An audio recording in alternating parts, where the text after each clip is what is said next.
Isabela, dá pra parar um pouquinho? Eu quero falar com você.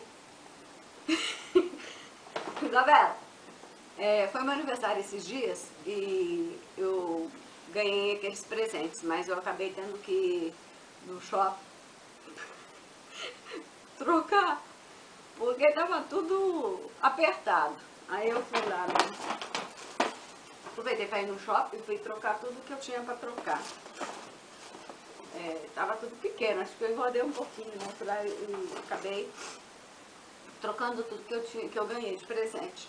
Ah, mas eu não resisti, acabei passando até em outras lojas lá e acabei pegando outras coisas. Teve uma loja lá que eu tive até assim, passei pra lá, passei pra cá, passei pra lá e morrendo de vergonha de entrar na loja, né? Mas eu acabei indo lá assim mesmo, sabe? Comprei coisa, quando eu entrei na loja, ela tava morrendo de vergonha. Aí eu até falei com a vendedora que era pra minha vizinha, que eu ia dar de presente, né? Que eu nunca tinha entrado nessa loja. Aí criei mesmo coragem e acabei entrando lá, sabe? Comprei as coisinhas pra mim assim, sabe? Mas falei que era pra vizinha, né? Embrulha aí, né? Entrei correndo, saí, pode embrulhar, né?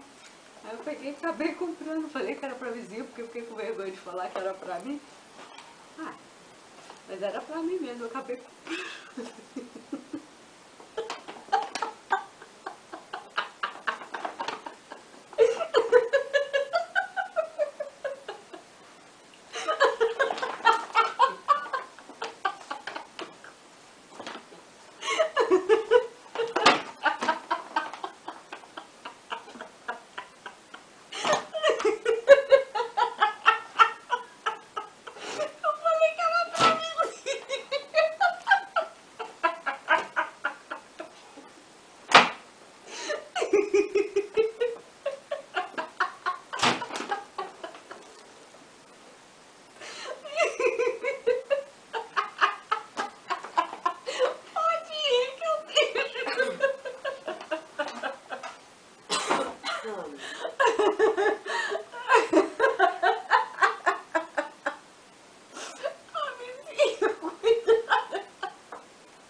Por isso que dá aí pra você.